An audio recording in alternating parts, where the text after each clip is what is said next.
নমস্কার শ্রোতা বন্ধুরা, সন্ধ্যায় গল্পের আসর ইউটিউব চ্যানেলে তোমাদের সবাইকে স্বাগত। আজকের গল্প অবশেষে, কলমে ঝুম্পা মণ্ডল। বিছানায় একপাশে তনুজার স্বামী সমরেশ শুয়ে কেমন নিশ্চিন্তে ঘুমাচ্ছে। নামেই সে ভরে ওঠে। মর্নিং ওয়াক থেকে এসে সকালে চা খেয়ে রোজ এমন ভোস করে ঘণ্টাখানেক ঘুমানোর বাতিক যায় না ওনার মোটেও। কতদিন তনুজা বারণ করেছে, হাসি মুখে মাথা নেড়ে রাজি হয়ে পরের দিন আবার যেইকে সেই। এদিকে তনুজার রাজ্যের কাজ পড়ে আছে। মাঝে মাঝে ভীষণ বিরক্ত লাগে তনুজা। কারা যেন এসেছে দেখা করতে, সে খেয়াল কি আছে ওনার? তনুজার মেয়ে একবার দরজার কাছ থেকে ঘুরে গেল। তনুজা সমরেশকে ডাকতে গিয়েও ডাকে না। ও বরাবরই ওই রকম, শুলেই ঘুম। সুখী মানুষ আসলে। বিছানার একপাশে বসে বরের দিকে তাকিয়ে মৃদু হাসে তনুজা। থাক, ঘুমাক আর একটু। বিয়ে করার ইচ্ছে তনুজার কোনো কালেই ছিল না। নেহাত দায়ে পড়ে বিয়ে, হঠাৎ প্রেগনেন্ট হতেই টনক নড়ল তার মায়ের। কাস্টমার সব দামি নামি তনুজার। যার বাচ্চা সে টাকা দিয়ে দায় সারতে চেয়েছিল, কিন্তু ডাক্তারের কাছে যেতে ব্লাড টেস্ট করে জানিয়েছিল বাচ্চা রাখা ছাড়া উপায় নেই। অগত্যা দুর্নাম ঢাকতেই তড়িঘড়ি করে এই বিয়ে। তনুজার মায়ের কর্মসূত্রে অনেক চেনা জানা আছে। তাদেরই কারোর গ্রামের আত্মীয় সমরেশ। যদিও একটু বেশি বয়সী লোকটা, আর হবে নাই বা কেন। সমরেশরা অনেকগুলো ভাই, সে সবার ছোট। বড় ভাইয়ের দোকানে ফরমাস খাটে আর গ্রামের বাড়িতে জায়গা জমি দেখাশোনা করে। দাদারা জমি জমা আর দোকান নিয়ে ব্যস্ত। কোনো দাদা ভাইয়ের বিয়ের জন্য কখনো ভাবেনি। খুব একটা গাও নেই তাদের। আসলে একটা বিনে পয়সার কাজের লোক ঠাউরেছে তাকে। কিন্তু দাদাদের সংসার দেখে সহজ সরল সমরেশও সংসার করার স্বাদ হয় মাঝে মাঝে। তাই বাড়ির অমত থাকলেও তাই এক কথাতেই রাজি হয়ে যায় সে। বিশেষ করে মেয়ে দেখতে এসে তো তনুজাকে দেখেই সমরেশ বয়সে ছোট বলে একটু গাইগুই করলেও অবশেষে তনুজার মায়ের বোঝানোতে রাজি হয়ে যায়। সত্যি বলতে কি, তার মতো স্মার্ট সুন্দরী শহরে বউ পাবে ভাবতেই পারেনি। তনুজা মনে মনে হাসে। হাদা গঙ্গারাম একদম। একবার তলিয়ে দেখলো না পর্যন্ত যে কেন এত সুন্দরী তার গলায় মালা দিতে যাবে। গ্রামের শ্বশুর বাড়িতেও মুখ দেখাতে একবারই গিয়েছিল তনুজা। তারপর ঘোষণা করেছিল ওখানে থাকতে পারবে না সে। সমরেশ মেনে নিয়েছিল। স্বাভাবিক, শহরের বউ কিভাবে থাকবে অজপাড়া গায়ে। তাই তনুজা তার মায়ের কাছে থাকলেও সমরেশ থেকে যায় দেশের বাড়ি। সপ্তাহান্তে আসে। সমরেশ জানে তনুজা কল সেন্টারে কাজ করে। রাত্রে ডিউটি পড়ে মাঝে মাঝে। উফ, হাসি যা পায় তনুজার। মা একটা লোক জুটিয়েছে বটে, যেটা বলে সেটা একদম সঙ্গে সঙ্গে বিশ্বাস করে নেয় কেমন। এত রাতে এত ড্রেস দিয়ে যাচ্ছে তাও বোঝে না নাকি? প্রথম দিকে মাঝে মাঝেই তনুজার ইচ্ছে হতো সব সত্যি বলে দিয়ে ওনার আমসি মুখখানা দেখে। সমস্ত পুরুষ জাতির উপরে রাগ এই হাতের নাগালের মধ্যে পাওয়া লোকটার উপরে নিতে ইচ্ছে করে তার। যা ইচ্ছে ভাবুক, আর তাতে কি? সংসার তো আর সে করতে যাচ্ছে না বুড়ো হাবড়া লোকটার সাথে। তবে সমরেশ এলেই তনুজার মা বড্ড আদিক্ষেতা আর যত্ন আত্তি করে ওকে। কেন বোঝে না তনুজা? যে মানুষ যত্ন না পেলেও তোমার প্রতি আনুগত্য দেখায়, তার জন্য আবার অত কিসের যত্ন নেওয়া? মা তখন মৃদু হেসে দীর্ঘশ্বাস ফেলে একটা কথাই বলতো, আমাদের জীবনে সত্যিকারের ভালোবাসার মানুষের অভাব রে মা, ও যে তোকে সত্যিই ভালোবাসে। মুখ বেঁকায় তনুজা। ভালোবাসা? সমরেশ যতই ভালো মানুষই ভাব দেখাক, তনুজার মনে ঠাঁই করতে পারবে না কিছুতেই। পুরুষ জাতির প্রতি একটা তীব্র ঘৃণা তার রন্ধ্রে রন্ধ্রে। কিন্তু যে জন্য এই বিয়ে, সে একদিন আপনা আপনি রক্তস্রোতে বেরিয়ে গেল বিনা নোটিসে। সেদিন হাসপাতালে সমরেশের হাউমাউ করে কান্না দেখে অবাক হয়েছিল তনুজা। তনুজার এই ব্যবসা অনেক দিনের। তনুজার বাপ তার মাকে নামিয়েছিল এই ব্যবসায়। বাবা বিয়ে করে বস্তির ভিতরে একদম শেষ প্রান্তে একটা 2 কামরার ভাড়া বাড়িতে তুলেছিল। প্রথমে কারখানাতে কাজ করলেও কারখানা লক আউট হয়ে যেতে তনুজা তখন মাত্র 9 বছর বয়স। মাকে জোর করে নামিয়েছিল এই কাজে। সেই সঙ্গে মারধর চলতো সমান তালে। সপ্তাহে 3-4 দিন লোক ধরে আনতো বাবা। ছোটবেলায় সে বুঝতো না, কিন্তু বড় হওয়ার সাথে সাথে স্কুলে ছুটির দিনগুলোতে দুপুরবেলা দুরু দুরু বুকের পাশের রুমে বসে থাকতো তনুজা অসহায়ভাবে। চোখ ফেটে জল আসতো তার।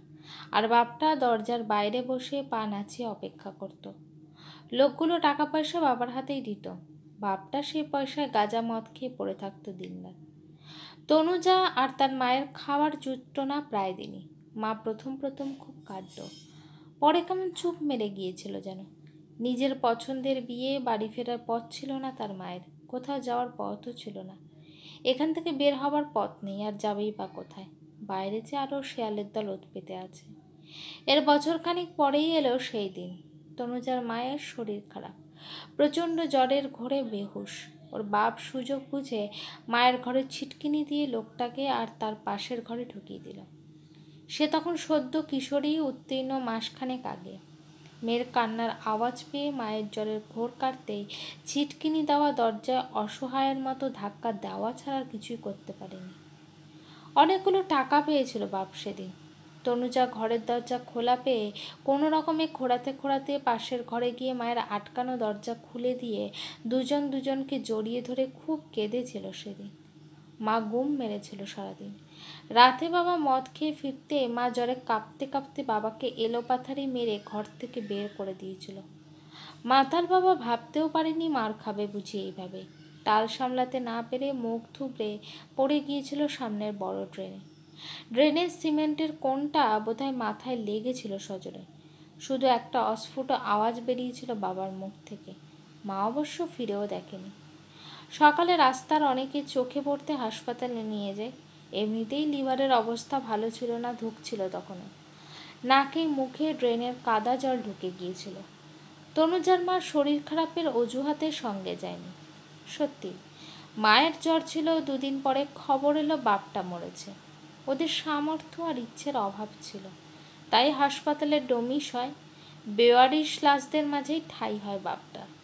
বাপের মৃত্যুর খবরে মায়ের চোখ থেকে সেদিন এক ফোঁটাও জল পড়েনি, কিন্তু পাশ ফিরে শুয়ে শূন্য চোখে জানালার দিকে তাকিয়েছিল অনেকক্ষণ। ওই ছোট বয়সে অনেক কিছু শিখেছিল তনুজা। বুঝেছিল এ বুঝি মায়ের ভুল লোককে ভালোবাসার আক্ষেপ, জীবনে হেরে যাওয়ার আক্ষেপ। সেই থেকে পুরুষ জাতটার ওপরে ঘেন্না ধরে গেছে তনুজার, আর ভালোবাসা তো সে তার 27 বছর বয়সে ধারে কাছে আসতে দেয়নি। তবে বাপ মরে যাওয়ার পরেও সিনেমার মতো তাদের জীবনযাত্রার কোনো নতুন মোড় আসেনি। ওই লাইনের অনেক মানুষ তাদের রীতিমতো চিনেছিল, তাদের আশার কামাই ছিল না। অভাবের তাড়নায় তনুজা অনেক চেষ্টা করেছিল অন্য কাজের জন্য, কিন্তু শেষে গিয়ে এই কাজই তার জন্য বরাদ্দ হয়, তবে অনেকটা অন্যভাবে, সহজে যাতে আশেপাশের লোক ধরতে না পারে তার এই কাজের উৎস। এখন তাদের আর না খেয়ে থাকতে হয় না, বস্তিতেও থাকে না। শহরের পাশে মফস্বলে উঁচু পাঁচিল দেওয়া বাড়ি কিনেছে তারা, যাতে বাইরের মানুষ অযথা কৌতূহলী না হয়। এইভাবেই দিন যাচ্ছিল, কিন্তু তারপরেই হঠাৎ করে পরিস্থিতি সামলাতে এই বিয়ে। তাদের জীবনযাত্রার মধ্যে এই লোকটি যেন বড্ড বেমানান। কিন্তু কিছু মানুষ থাকে সদা হাস্যময়, কোনো অবহেলা যাকে স্পর্শ করতে পারে না। সমরেশ ঠিক তেমনই। তনুজা তাকে দূরে সরিয়ে রাখলেও দূর থেকেই হাসি মুখে অপেক্ষা করে তনুজার পরের অবহেলার। যখন কোনো মানুষ নিজের জন্য কিছু চাইতে জানে না, ভালোবেসে শুধু দিয়ে যেতে পারলেই খুশি হয়, তেমন সহজ সরল মানুষকে কতদিন আর অবহেলা করা যায়? বেশ কয়েক বছর ধরে তনুজা নানান অজুহাতে ফিরিয়ে দেয় কন্ট্রাক্ট। সমরেশে ভালো মানুষের কাছে কেমন যেন একটু সংকোচ লাগে তার। ভালো হতে তারও মন চায়। আজকাল এসব কাজ করতে ইচ্ছে করে না তনুজার। সংসার করার সুখ যেন পেয়ে বসেছে তাকে। কিন্তু মাঝে মাঝে কাজের চাপে, বেয়ারা কাস্টমারের বায়নায় তবুও যেতে হয় তাকে। এই পাক থেকে বের হওয়া তো এত সহজ নয়। অগত্যা সেজেগুজে ঘরের দরজার কাছে দাঁড়ানো, গাড়িতে ওঠে সে। সেদিন শনিবার রাতে কল আসলেও অনিচ্ছায় তনুজা যেতে চায়নি। গেটের দরজা খুলে বোঝাতে যেতেই বাড়ির ভিতরে জোর করে ঢুকে এসেছিল লোক দুটো। তনুজাকে টেনে হিচড়ে নিয়ে যেতে চেয়েছিল। সমরেশ ঘর থেকে বের হয়ে এসেই সজোরে নাকে ঘুষি মেরেছিল একজনের। গলগল করে রক্ত বের হয়ে এসেছিল লোকটার নাক দিয়ে। ঘাবড়ে গিয়েছিল দুজনেই। মায়ে ঝিয়ের ঘরে এমন বডিগার্ড দেখবি এ বুঝি কল্পনায় ভাবেনি ওরা। চলে গিয়েছিল বেগতিক দেখে। সমরেশ সেদিন এই প্রথম মৃদু অথচ কঠিন স্বরে বলেছিল, এইসব নোংরা লোকের সাথে কাজ করো তুমি? পারলে ছেড়ে দিও এমন কাজ, আমি তো আছি। আমি তো আছি, এইভাবে আজ পর্যন্ত কেউ তো কখনো বলেনি। কথাটা শুনে তাই চোখে জল এসেছিল তনুজার। সেদিনের পর থেকে সমরেশের প্রতি কেমন যেন তীব্র ভালোবাসা, কেমন এক মন কেমন করা অনুভূতি কাজ করছিল তার। সেই শুরু। বছর চারেক পরে আবার প্রাণের সঞ্চার তনুজার ভিতরে। যদিও এবারে তনুজার স্বইচ্ছায় মেয়ে হতে খুব খুশি সমরেশ। সমরেশের মুখ চোখ দেখে মনে মনে খুশি হয় তনুজা নিজেও। আজকাল মেয়ের টানে গ্রামের বাড়ি থেকে ঘন ঘন আসে সে। আগে সারা সপ্তাহে একবার করে আসতো। এখন যখন ইচ্ছে করে কষ্ট করে হলেও চলে আসে। যে কটা দিন থাকে মাতিয়ে রাখে একেবারে। ভালো মন্দ রেঁধে খাওয়ায়, বাজার ঘাট থেকে শুরু করে যাবতীয় ঘরে বাইরের কাজ সব করে দেয়। মেয়েটাও ভীষণ খুশি হয় বাবাকে পেলে। সমরেশ এলে তনুজা আর তার মায়ের স্বস্তির নিঃশ্বাস পড়ে যেন। ভীষণ ভরসার জায়গা এখন যে। যতক্ষণ সমরেশ এখানে থাকে ততক্ষণ ঘুরতে ফিরতে তনুজার আশেপাশে ঘোরাঘুরি করে হুকুমের অপেক্ষায়। আগে বিরক্ত হলেও তনুজার মন্দ লাগে না এখন। তনুজার নিজেরই এখন খুব ইচ্ছে হয় সমরেশের সঙ্গ পেতে। সে আধা বয়স্ক, অপছন্দের তালিকায় থাকা, সবসময় চুপ করে তনুজা আর তার মায়ের সব বায়না হাসির মুখে মেনে নেওয়া মানুষটা, যাকে সে একসময় তুচ্ছ তাচ্ছিল্য করত। সে মানুষটা কখন যে মনের গভীরে এইভাবে জায়গা করে নিয়েছে সে বুঝতেই পারেনি। সমরেশের সান্নিধ্যে এসে তনুজার মনে সমস্ত পুরুষ জাতির প্রতি অশ্রদ্ধা কখন যে শ্রদ্ধাতে পরিণত হয়েছে সে নিজেও জানে না। ইদানিং তার ইচ্ছে হয় অতীতের সব কিছু সমরেশকে বলে হালকা হয়। মানুষটাকে ঠকাতে ইচ্ছে করে না তার। একটা অপরাধ বোধ তাকে কুড়ে কুড়ে খায় প্রতি মুহূর্তে। কেমন যেন বিশ্বাস হয়েছিল তার সব কথা শোনার পরেও সমরেশ তাকে ছেড়ে কখনো যাবে না। অবশেষে সেই দিন রাতে সব কিছু শুনে তনুজার দিকে হাঁ করে তাকিয়েছিল সমরেশ কিছুক্ষণ। কিছু বলেনি। তনুজা তার পাশে শুয়ে সমরেশের অস্থির হয়ে সারা রাত এপাশ ওপাশ করা টের পেয়েছিল। পরের দিন ভোরবেলা কাউকে কিছু না বলে বেরিয়ে গিয়েছিল সমরেশ। তনুজা ঘুম থেকে উঠে সমরেশকে দেখতে না পেয়ে মায়ের পাশে বসে অঝরে কেঁদেছিল ভালোবেসে ফেলা মানুষটার জন্য। মেয়েও অস্থির হয়েছিল বাবার জন্য। প্রচণ্ড অভিমানে আর কষ্টে চোখ ফুলিয়ে দিয়েছিল তনুজা প্রত্যেক দিন। অবশ্য দিন 15 পরে গুচ্ছের বাক্স প্যাটরা সমেত সমরেশ হাজির। অনেক ভেবে দাদাদের বলে কয়ে দেশে নিজের ভাগের সম্পত্তি বিক্রি করে একেবারে চলে এসেছে সে। এখানে একটা দোকানে কাজও জুটিয়েছে। স্ত্রীকে আর ওসব পাকে নামতে দেবে না বলে ঝাঁপিয়ে পড়েছিল তনুজা সেদিন সমরেশের বুকে। তনুজা আজ অবাক হয়ে তাকিয়ে থাকে বৃদ্ধ সমরেশের দিকে। কিন্তু কিভাবে একটা মানুষ নিঃশব্দে এমনভাবে ভালোবেসে নিজের কর্তব্য পালন করতে পারে? এই সমরেশের মতো অতি সাধারণ হয়ে অসাধারণ হয়ে ওঠার গুণ ছিল বলেই সে ভালোবাসতে শিখেছিল, বিশ্বাস করতে শিখেছিল মানুষকে। সে বেঁচে গিয়েছিল, তাদের মেয়েটাও বেঁচে গিয়েছিল। আজ তাদের মেয়ে চাকরি পেয়ে সুপ্রতিষ্ঠিত, তারা চিন্তা কি? এমন সময় মেয়ে এসে মাকে ডাকতে বাধ্য হয়, মা চলো, ওঠো, সবাই এসে গেছে, অপেক্ষা করছে বাইরে, বাবাকে নিয়ে যাবে যে। তনুজা বিরক্ত হয়ে ঠোঁটের ওপর তর্জনী রেখে খুব নিচু স্বরে বলে ওঠে, চুপ, দেখছিস না কেমন অঘরে ঘুমাচ্ছে মানুষটা, ডাকিস না। গল্পটি কেমন লাগলো অবশ্যই আমাকে কমেন্ট করে জানিও। আর আমার চ্যানেলে গল্পগুলো যদি তোমাদের ভালো লেগে থাকে চ্যানেলটিকে সাবস্ক্রাইব করে পাশে থেকো।